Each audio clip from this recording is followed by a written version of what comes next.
Hey, Kev, let's follow this trail over here. This looks like there might be something waiting down there. All right. Hey, wait a minute. Do you hear that? Yeah, I thought it was just me. What the heck is that? I don't know what that is.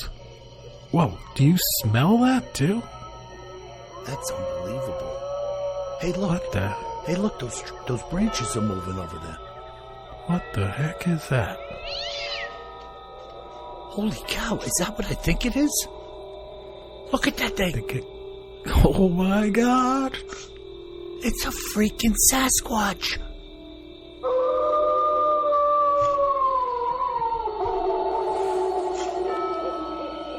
Welcome to the Bigfoot Terror in the Woods Sightings and Encounters podcast. I am your host, W.J. Sheehan. Hello, everybody, and thank you once again for joining my brother Kevin and I for what is going to be a great show. For those of you who don't know me, my name is W.J. Sheehan, and I am the author of a series of books entitled Bigfoot Terror in the Woods Sightings and Encounters. There are currently 8 volumes for sale on Amazon in paperback and ebook format, which I encourage you to buy or else. And there are also 6 volumes, soon to be 7, available in audio format at Audible, iTunes, and Amazon. So please support what we're doing here and go out and buy a couple of dozen. Kevin, my brother, come on in here. What's going on, Bill? Not too much, Kev. We keep getting whacked with snowstorms here back to back to back. Or as John Sterling would say, the Yankees broadcast, when they hit 2 home runs back to back, he says, back to back and belly to belly. Which is it, John? Back to back or belly to belly? Make up your mind. Yeah, I know I'll get no sympathy from you, Bill, but, it's chilly down here, relatively speaking, for North Carolina, and it's just been raining.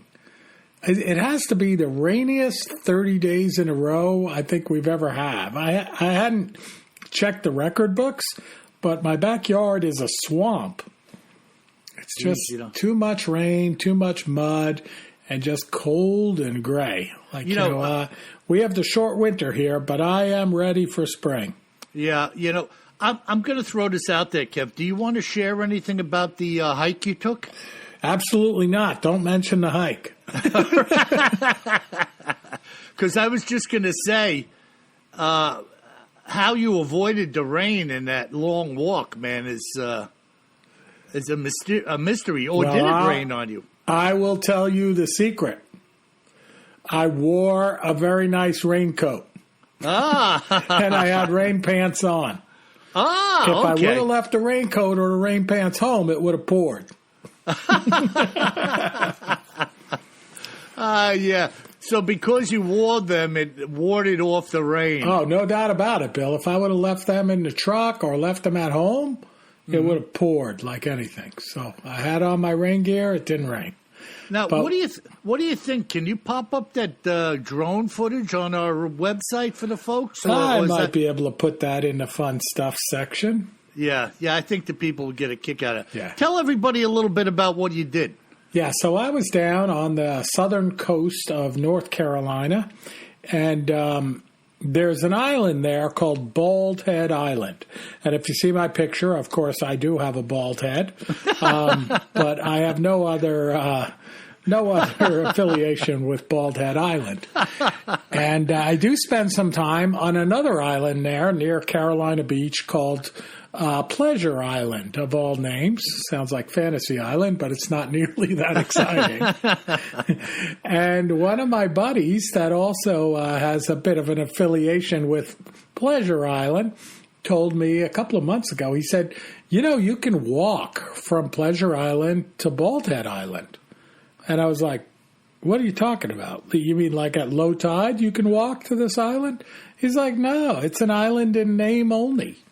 And I was like, What are you kidding me? People pay a fortune to live on that island called Bald Head Island.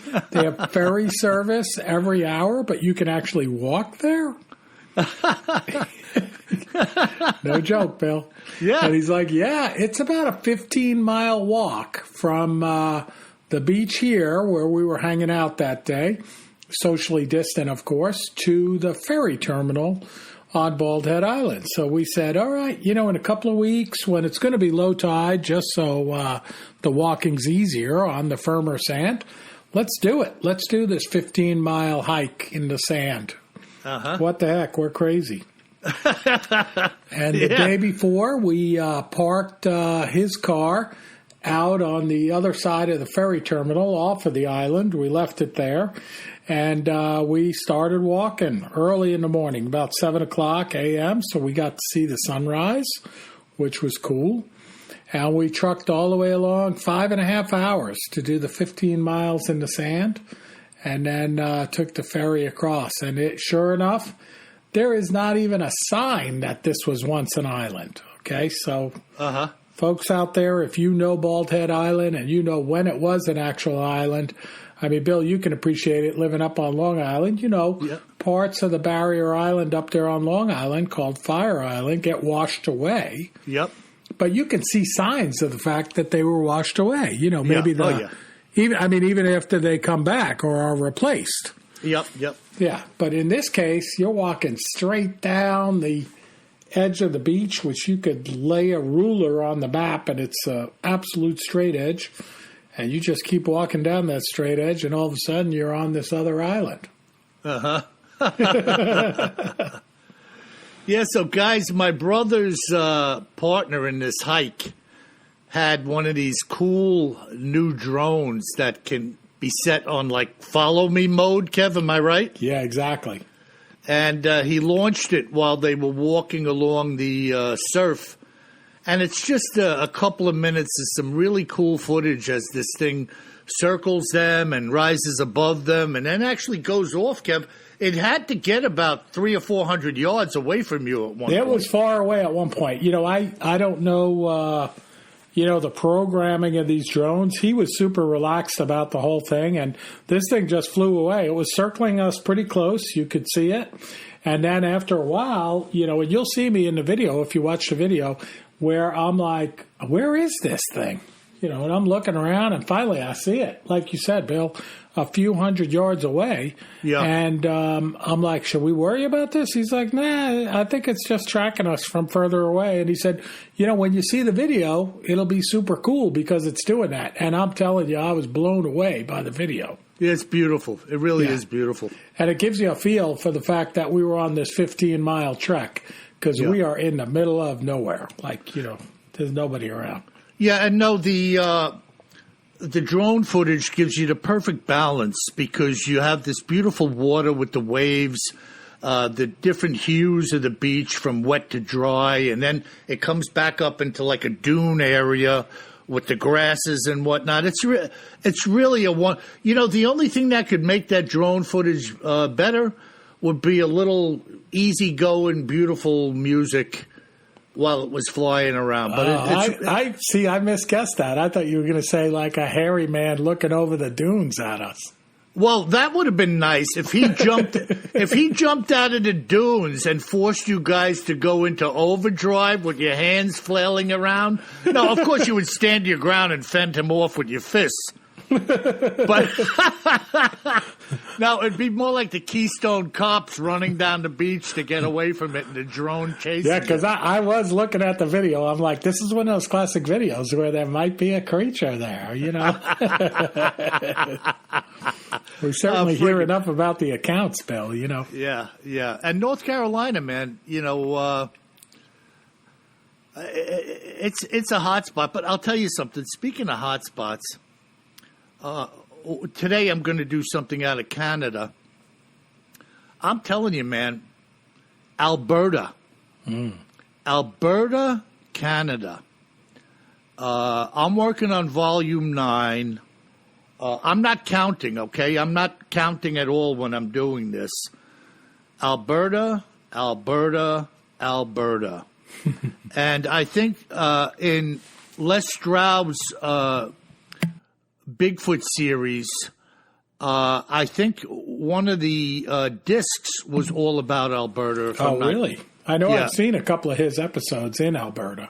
Yeah, so, I mean, there is something, and that's where my other buddy, one of our listeners, a big shout out to Rick and Rich and so many people I'm talking to, Kev. It's just incredible. But this is where he was a guide for a moose hunting outfit and had his sighting in a cut up there in the woods of a Sasquatch coming in and out.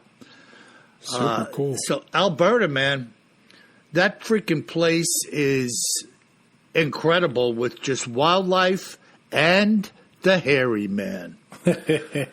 So what do you got today, bro? Cryptids in the news and other oddities. Well, as luck would have it, Bill, we are also going to Canada. You're kidding. Oh, Canada. Yeah, we're not going to Alberta, though. We're going to go a little bit west Okay. to Vancouver Island. Oh. Yeah. Yeah, speaking of hot spots. Yeah. And we're going to talk about the Vancouver Island's Wildmen. Oh, yeah, okay. Yeah, you've heard of these guys, right? Yeah, well, this we're talking, this goes way back. Oh, yeah.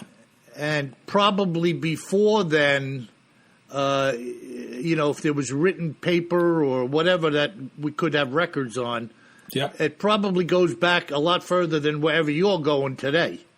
Well, yes, but we are going back 121 years today. Yeah, that's a long time, man. Yeah.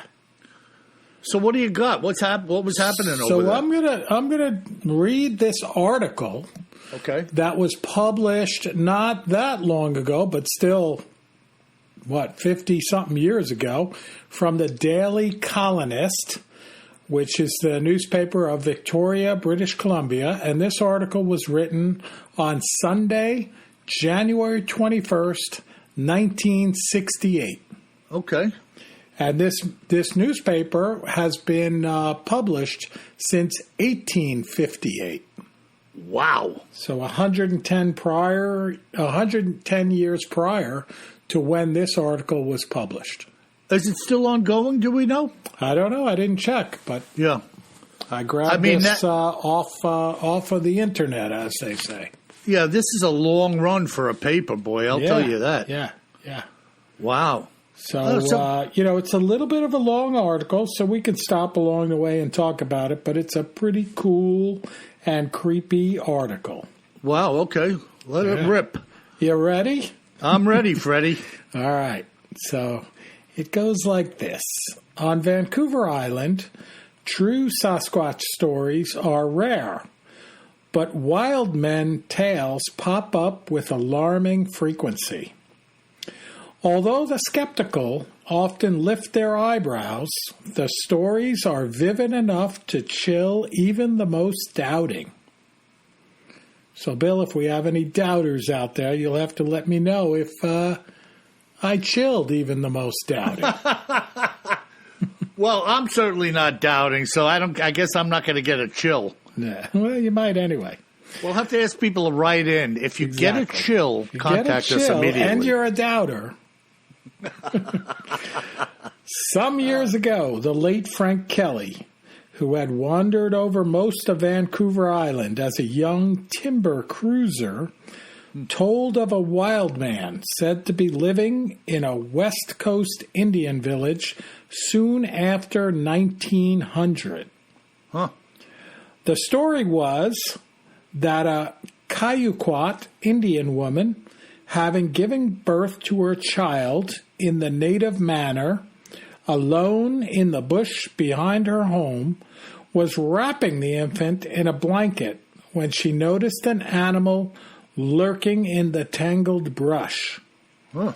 Panicking, she dropped the baby and stumbled into the village longhouses to call her husband. The men promptly fanned out over the area, but they found nothing. The animal had gone, and so had the newborn child. Oh, boy. Exactly. With the passing of the years, the woman's grief faded. Then one day, a band of hunters returned to the village with a strange tale, and old memories were sharply revived. The braves had come across a wolf's den, and in the den was a human child.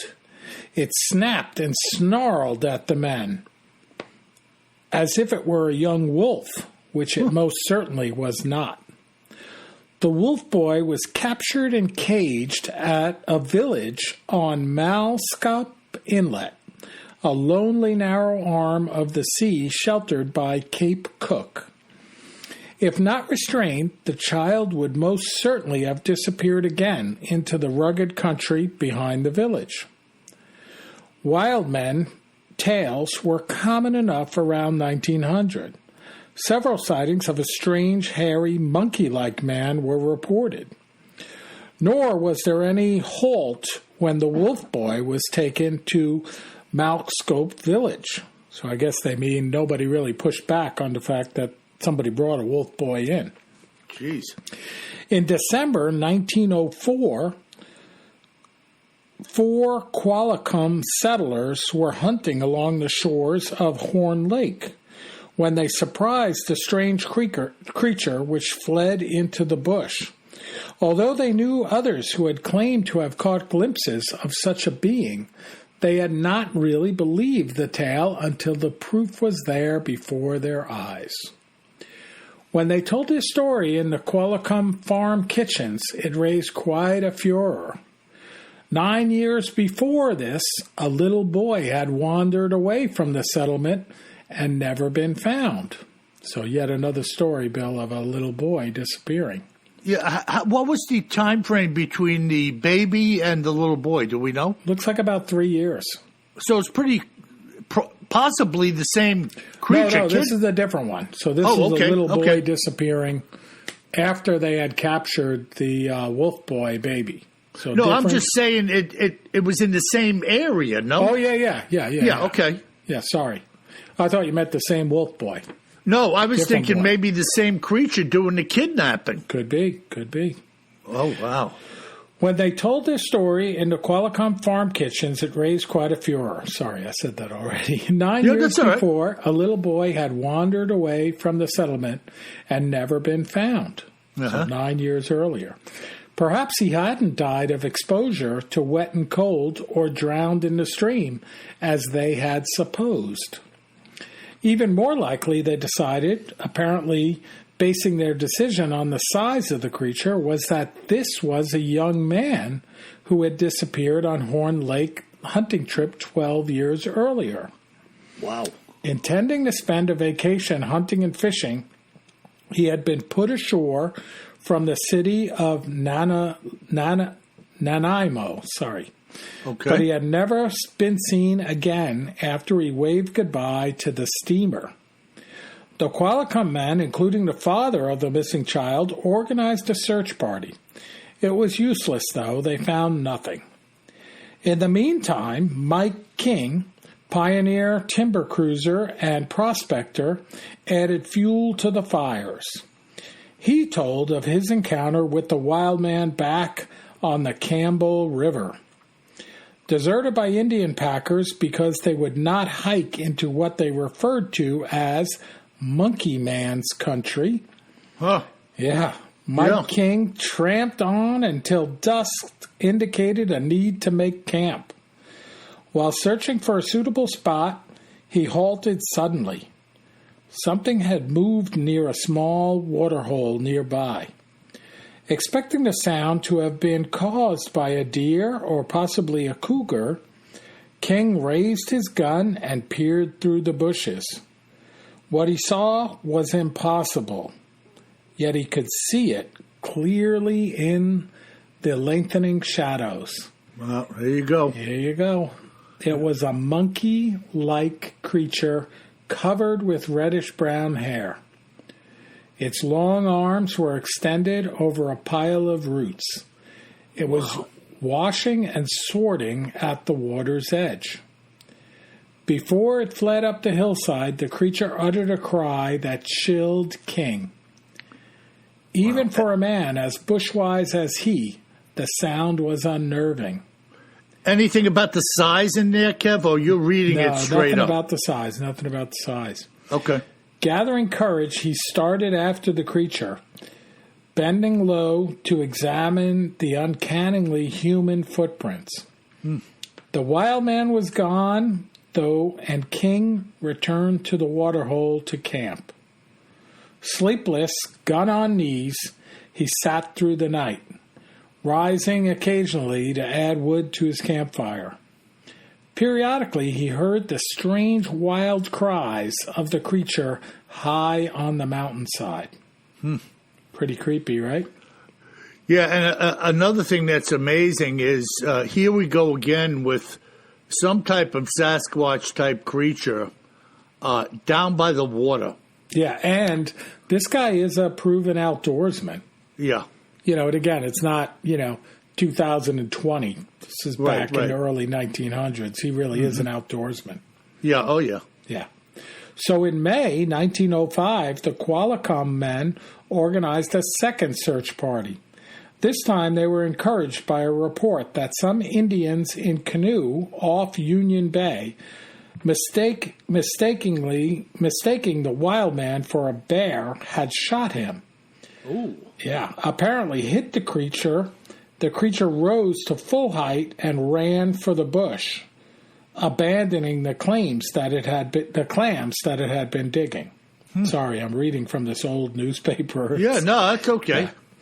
Yeah. The startled Indian then realized that what he had fired at was not a bear, but a man, naked except for a heavy growth of hair.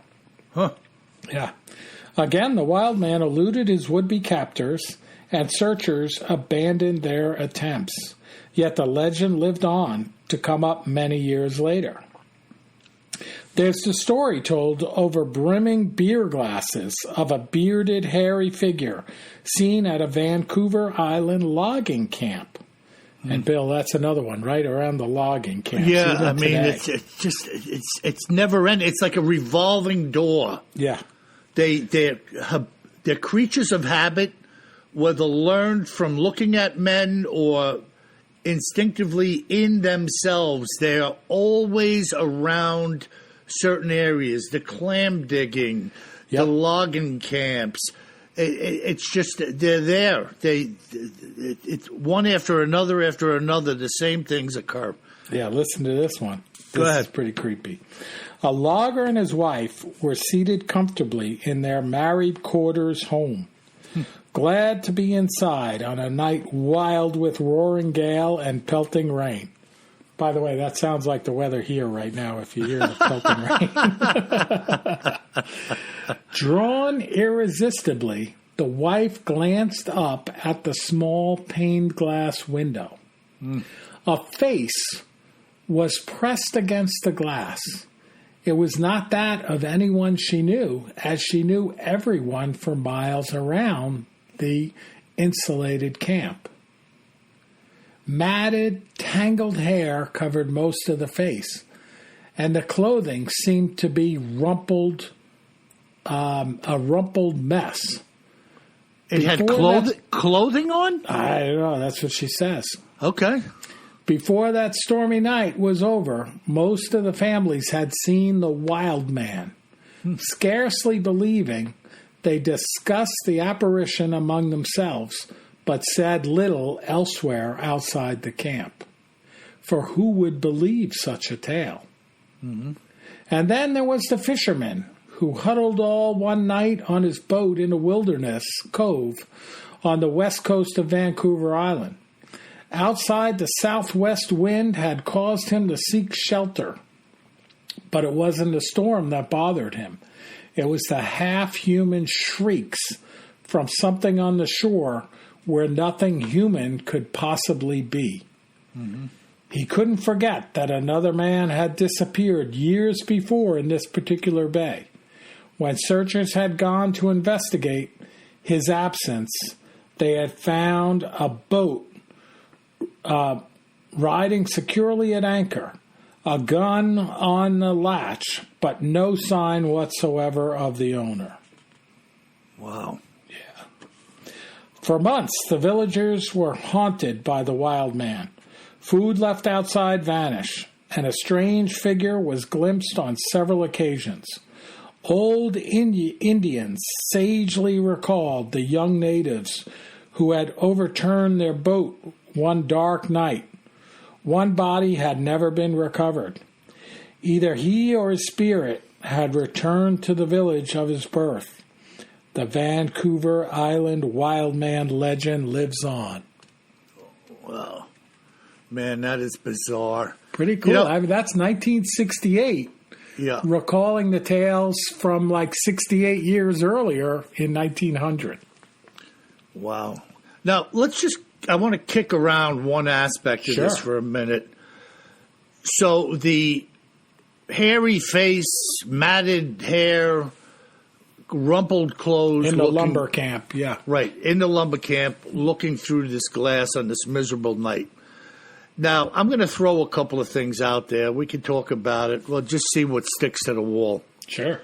So there's been numerous accounts. I have, I think, at least 2 of them in my books of bodies found where clothing had been removed, apparently, and put back on the body in a wrong manner. Shoes on the wrong feet, shirts rebuttoned but in the wrong pattern, just odd stuff. Now, let me switch horses here, having said that, because I'm setting the stage.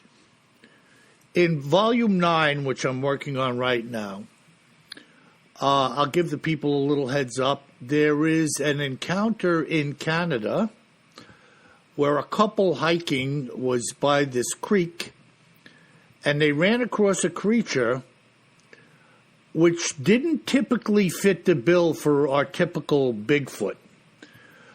They did say, having seen the picture, it reminded them a lot of the photograph from the Dyatlov Pass camera. Whoa. They said it was more or less the size of a tall football player. Strong, strapping, but, by no means, 800 pounds and 8 feet tall and 4 foot wide shoulders and legs like tree trunks. Big mama jaloop, covered in hair, quick reflexes, snapped around, looked at them, and then leaped into the woods. So my thought is this, hearing this story, and knowing about the clothes taken off and put on wrong, this thing wearing some type of clothing, looking through the window, I wonder if there aren't some hairy men, Sasquatch, Bigfoot, whatever we want to call these things, that are of a more slender / large human type form. Let's just say 250, 300, 350 pounds, 6, 7 feet tall, that could actually get into a human's clothes if they thought they could do so, and may take them off them and try them. Sure, why not? I mean, you think of like a big flannel shirt, Bill. I mean, I don't know why I'm thinking of that. Yep. I guess it's Vancouver. You tear the arms off the thing and you're not buttoning it up. I mean, pretty much anything could wear it. Like a vest. Yeah. Or if you took a big coat from somebody. Yeah. And you just, you look at it, you see how it is on the person, you just freaking wiped out. And you figure, hey, you could make it into a quite fashionable cape, too. Right, yeah, no. He leaves the five C notes in the guy's wallet and takes his crappy coat. He fashions it into a cape of sorts. Yeah. That's a Sasquatch ripoff. The money, the currency has no value, but he likes the high heels. He did snatch the beef jerky out of the pocket, though. It's just a bizarre thought I had. Like, what if? Sure. I mean, these things, obviously, we were just talking about them clamming. Oh, yeah. Now, they know how to do certain things. Maybe ripping off a beehive and getting the honey, creating some type of structure to go in. I mean, look, a bird can make a nice nest, right? So it's not a far shake that a Bigfoot could make a decent place out of branches and leaves and boughs and, to get inside of. Yeah, well, I mean, I think I told you, Bill, but when I was up in Alaska last summer, we saw the brown bears, right, the grizzlies of Alaska, so to speak. Yeah. They were clamming, out in the flats when the tide went out, digging, with their paws and picking up big clams and eating them. I had no idea. Yeah. I mean, I was like, wow. Like these bears are That's clamming. the first I've ever heard of that, Kevin. Absolutely. That's remarkable. Absolutely. Wow. So there you have it. Yeah. If a bear can do it, a Bigfoot can do it, and who knows who else is sucking up clams, It's just unbelievable. It's just instinctive. They know what to do to take care of themselves in their environment. Gotta eat. Even like the striped bass will come up to the flats where there's a population of sandworms, and they go nose down into the sand. If the water's shallow enough, you can see their tails sticking out. We call it finning. Oh, okay. And if you go by the flats where they were working, it looks like the beds that little freshwater fish make where they lay eggs. It's a cleared out little circle where they sucked into the sand with their mouth and inhaled a worm out of the sand. So, That's I mean, wild. every creature has its abilities and its gifts to do what it has to do. Yeah, they figure it out. Yeah, it's amazing, Get the man. food, man. Well, it's like we say, find the food, find the water, you will find the creatures. And in this case, you will find the Bigfoot. There's no doubt about it. They need water. They need food. You find all of those things crumpled together, you're going to find deer, antelope, moose, squirrels, raccoons, and Sasquatch. And cougar. Don't forget cougar. Cougar and WJ fighting them all off in a vicious fashion. All right, Bill. So what do you got? Well, You promised to Canada. Yeah, well, I told you we're going to Canada, and this account was told to me by Stephen Grimshaw, a resident of Saskatchewan. This is what Did Stephen... you say Saskatchewan? Well, maybe they changed the name because they wanted more people to live there. Oh, okay. So they turned Saskatchewan. I can't even say it. Saskatchewan into Saskatchewan. Yeah, just saying. It's kind of similar. Yeah, it is kind of weird. But this is what Stephen and a group of fishermen saw on September 3rd, 1976. Myself and 6 other men were fishing the banks of the Beaver River, just north of Wrenchman Butte, for Arctic grayling. The sky was clear and the weather was outstanding on that day. In fact, so nice a day was it that all of us were fishing with our jackets off, wearing just our shirts and trousers. I didn't know any of the men with whom I found myself fishing that day. Each one of us had found a nice flat boulder to stand on, from which we could cast into the main channel of the river. On either side of the river where we were, extending out some 100 yards from each shore, the shallows were strewn with small glacial boulders. You could basically hopscotch your way from rock to rock until you found one where you were in position to cast into the channel. The view of the opposite side was that of a sloping hill with an elevation of perhaps 100 feet that was covered in tall grass and sporadic clusters of varying vegetation. There was more tall grass than anything else, and the reason for my mentioning this will become apparent in just a moment. So the 6 of us were spaced out, yet fairly close together, maybe spanning a distance of 75 feet in total. Each of us was standing on our own rock, so to speak. I would estimate that the total width of the river here was probably about 400 yards, and from the opposite bank to the top of the hill that we were looking at was perhaps another 300 yards beyond the opposing bank. I had been fishing for about 2 hours. The other gentlemen had all arrived sometime before me. I was looking upstream, and being the furthest man to the right of the group, I could see all of the other men who were to the left of me. One of the fellas reached down and placed his rod by his feet on the rock. When he did this, I thought he was either taking a break from casting or having a smoke, neither of which was true. He was actually reaching into a small leather pouch he had on his belt and withdrew a miniature pair of folding binoculars.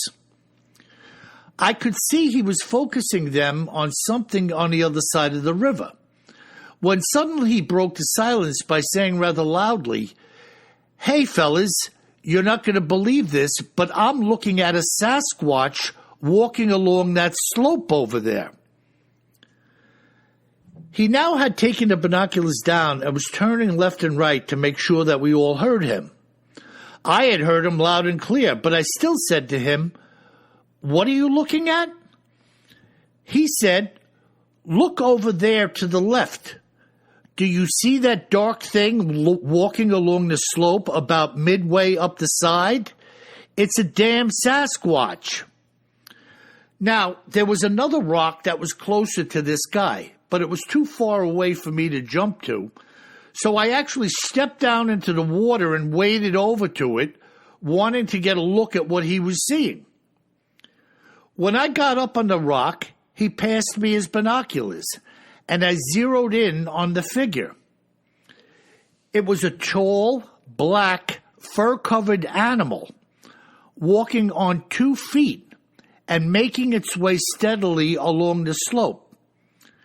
He said to me, "Do you see it?" I said, "Yes, but what did you call it?" He said, "It's a Sasquatch. That's the Indian name for a Bigfoot. Haven't you ever heard of Bigfoot?"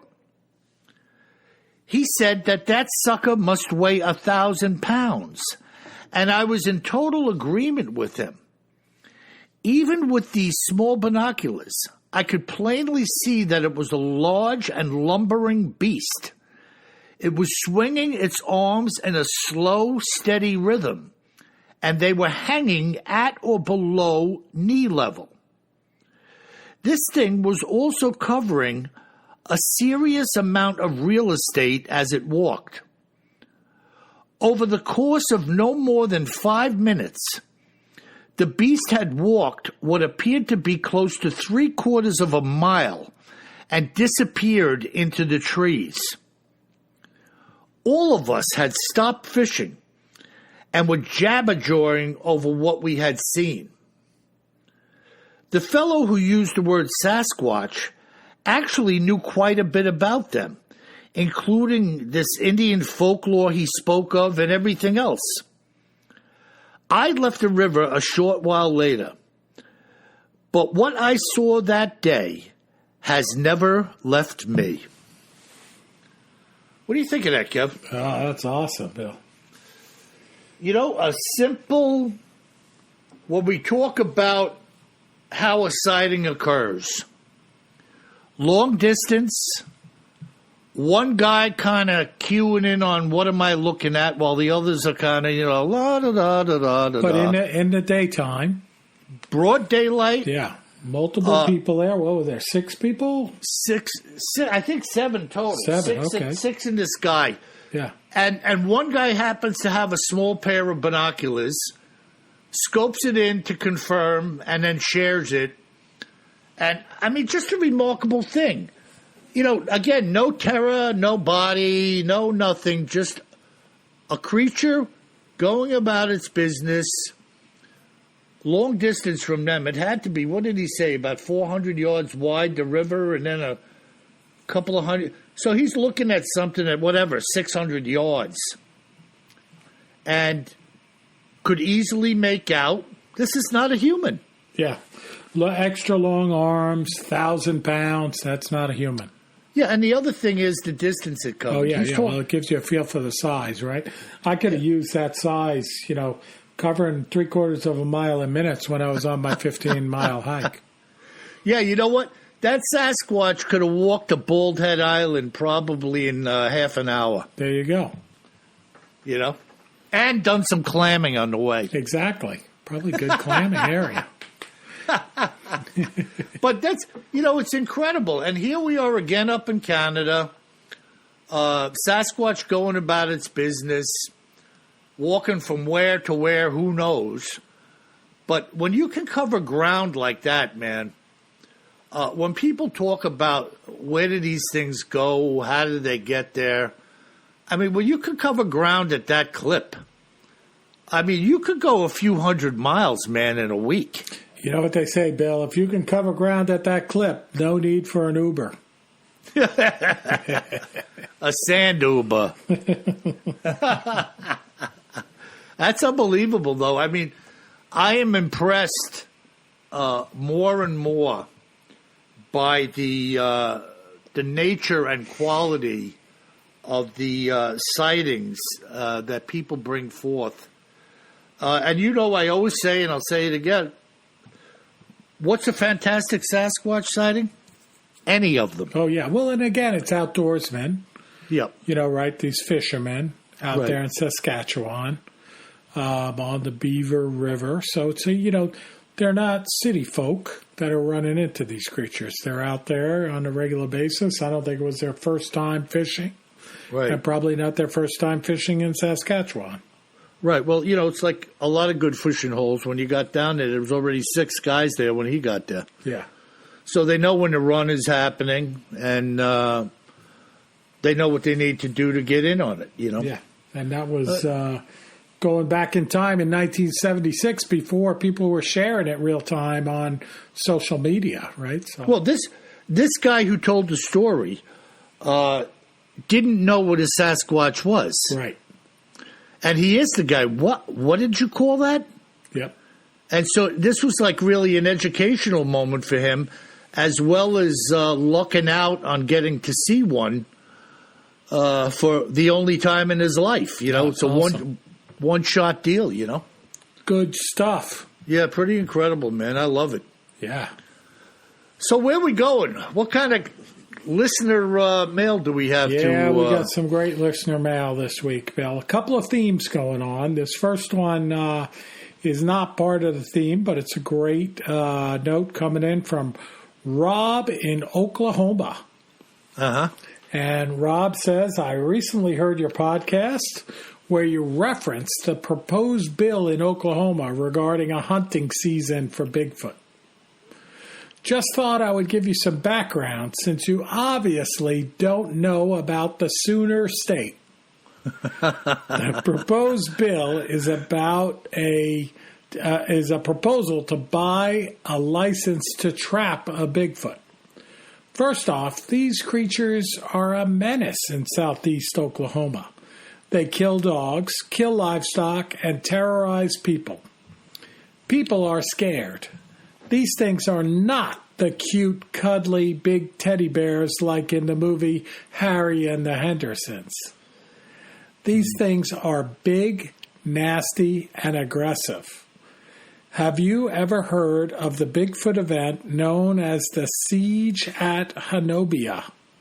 Mm-hmm. And he says, if not, here's some links for you. And he says, Hanobia, Oklahoma, is a small town in southeast Oklahoma. They have an annual Bigfoot conference there every year. And there's another one in Stillwater, Oklahoma. This area is very rugged. Most folks not familiar with Oklahoma think the state is all flat wheat fields and prairie. But the southeast part of the state is mountainous and rugged. The Kiamichi Mountains is tough terrain. Robbers Cave State Park is in the area, a famous outlaw hideout where such infamous outlaws like Jesse James and Belle Starr hid from authorities. Other scenic places in this area are Beaver's Bend State Park, Talimian National Scenic Byway, otherwise known as Highway 1, and Heavener Runestone State Park. And by the way, not far away is Fouke, Arkansas, from the legend of Boggy Creek fame.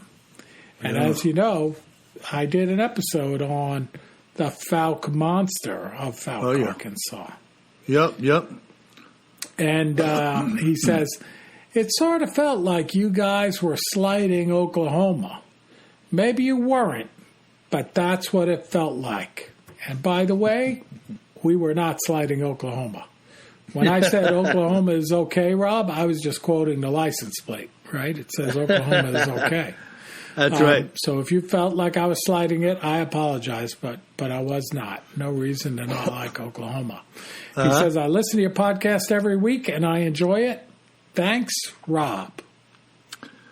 Yeah, amazing. You know, I actually got in touch with Rob and talked to him on the phone for a while. You did? Cool. Yeah. And I had asked him about the sliding thing. In fact, that's the main reason I called him, you know. Yeah. And I was like, where's the slight, you know? But at any rate, you know, there's a lot going on over there in Oklahoma. Yeah, that southeastern part. I hadn't heard of the siege at Honobia, but I read about it a bit, and we may cover it in a future podcast. It's pretty cool. Absolutely. Yeah, absolutely. Yeah. And I'm really shocked. Look, there's a long time between today and tomorrow, so perhaps tonight somebody will contact me with an Oklahoma Bigfoot encounter. But, you know, you can't make anybody come forward. That's the thing, you know. And where people are and what they have to say is the luck of the draw, you know. But I know there's a lot of activity going on in Oklahoma. It's just a question of people coming clean and wanting to talk about it and share it with the rest of us, you know. Yeah. So just an incredible countryside out there. And, you know, I keep saying it. There's probably millions of people out there that have had sightings or encounters. Oh, no doubt about it. No doubt about it. We'll never know. Yeah. Fantastic. Cool. So remember I promised there were a couple of themes, too, woven into tonight's listener mail. So one of them starts off with this email from Isaac. And the subject is, can we talk about flat Earth? Sure, we can talk about it. We talked about it in one of the previous podcasts. I might have actually made fun of it. Yeah, I can't believe that, Kev. I have noticed that my prior email concerning flat Earth has not been mentioned, and you have not written back. WJ, if you would like to discuss the topic, please give me a call. You do not realize it yet, but you are a flat earther already. You just haven't woken up yet. Are you a flat earther, Bill? No, I am not a flat earther. I was wondering if that's why you didn't go on some of these oceanic sailing trips with me. Were you afraid to fall off the Earth? Yeah, no, I'm not afraid to fall off the Earth. But sometimes I would like to, if you catch my drift. Oh, well, that's a different issue. You know, it's just... Look, I know these people are out there, you know, and some people think we're a little off just talking about Bigfoot. And then you talk about flat Earth, and there's a whole bunch of people who are thinking you're a little bit off talking about flat Earth, you know. But, where Isaac is concerned, our show is predominantly about Bigfoot and cryptids. Other oddities, UFOs, bizarre happenings, but we're really not a topical show for everything that people want to chime in about all over the planet, And again, that's not meant to be a slight to anybody. It's the nature of our show, I'm not going to break away and become a cooking class because somebody, wants to know all the recipes I know, So I guess we'll kind of leave it at that. Bill, we're not doing sourdough bread next week? No, we're not. Damn. We're not. We might do honey buns, but not sourdough bread. And don't ever call me honey buns again. I was going to say, did you call me honey buns? All right. Well, our next letter on the same theme. I got to go there. I'm sorry. Haven't sailed across the horizon many times. Yeah. From Mike. Subject, Flat Earth. Well, if you're going to research Flat Earth, I suggest you go and watch the 14-part series called Flat Earth Clues by Mark Sargent. Don't go anywhere else. Start there first. Mike writes, I'm not endorsing it. I'm just saying have fun. And then he's got a really goofy-faced emoticon.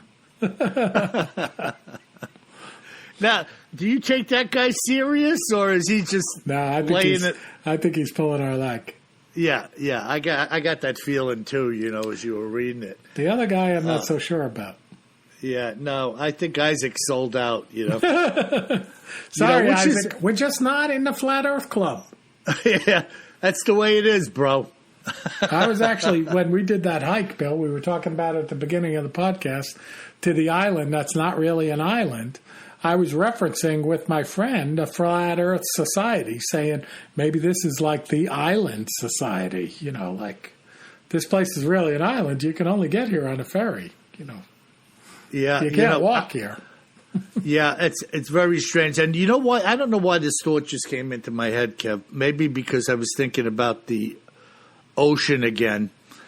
I saw a little special the other day. I don't know if it's been on before. I DVR'd it about one of the latest of the many trips down to the Titanic. Oh, yeah.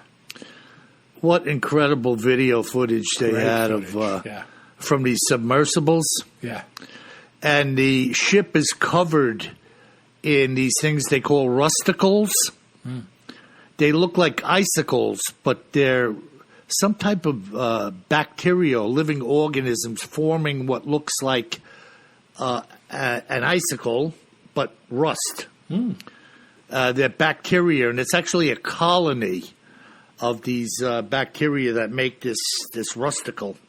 Super cool. And they started out the show talking about how they thought there would be nothing left of the Titanic by 2030. These things eat metal. These bacteria somehow etch at and pull away metal. But they ended the show saying that the Titanic would probably be there hundreds and hundreds of years from now. Mm. So they kind of baited you in, like, you better watch because the Titanic's going to be gone. And they ended the show like, no worry. Don't worry, Yeah, So it'll be around, protected by the pressure and lack of oxygen down there. Well, that was the whole thing. They thought in that environment, the common thought was that it would never break down. It wouldn't even succumb to rust. Yeah.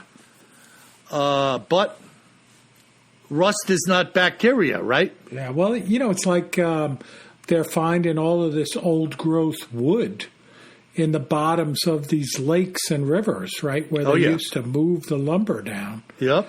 And they're going now and, like, kind of mining, for lack of a better word, these old-growth cypress trees that might have been 1,000 years old 200 years ago when they sank in the river. Yeah. And then they're making furniture out of them. And it's freaking outstanding wood. Unbelievable, yeah. Yeah. You take that stuff out and kiln dry it. saw it up, get the best out of it, man. You got some really nice furniture building material there. Yep. All right, Bill. Another letter going on to a different theme that we have 2 letters related to. And these are related to the campers in Dyatlov Pass. Okay. So this one's from Rick, and it's titled, Spending Nights in a Tent in Cold Weather. And he says, Hi, WJ and Kevin. Just thought I'd drop you a note and say, I've spent many a night in an outfitter's tent, also called a wall tent, as a hunting guide at minus 40 degrees F. And he says, with a wood stove for heat, of course. Mm-hmm. And never slept in anything more than my T-shirt and underwear. But I don't know why those Russian hikers would cut their way out of a tent unless something or someone was trying to get in. Keep up the great work, Rick. Kev, you got the pictures I sent to you from Rick, didn't you?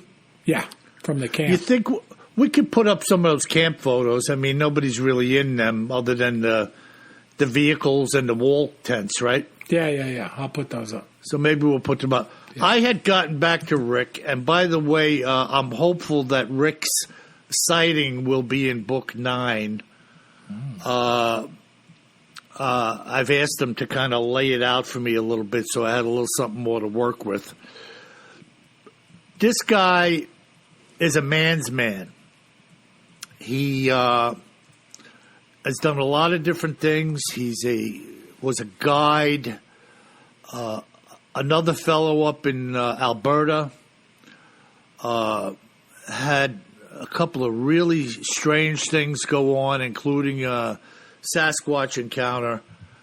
And so I asked him, I said, Rick, he's a regular listener. I asked him, Rick, I don't know what a wall tent is. And I asked him to get back to me and send me any pictures. So he did. Mm. And it's really interesting how the way they assemble that, Kev. Yeah. It's like almost like a little hut made out of like canvas or something. And it even has a spot. Somehow they protect it or shield it with metal in the roof so you could have a stack for that little Yeah, well, that's what I was going to say. Of course, in Dyatlov, they were just old-fashioned 1958, 59 vintage canvas tents and no wood stoves. Nothing. And out near Siberia, right? And he's 110% right. There's no way you'd get out of that tent unless you were dressed. No.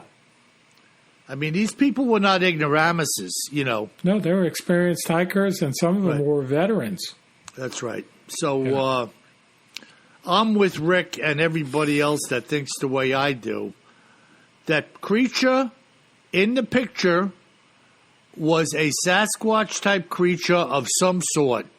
Call it a Yeti, hairy man, whatever you want. That was not one of the hikers. And something came after them and did them in. And that's my opinion. I don't care what the people say. Avalanche, bombs blowing up overhead, you know, this, that, and the other thing. I don't know what went on after the fact and why the delay. That's on the government, you know.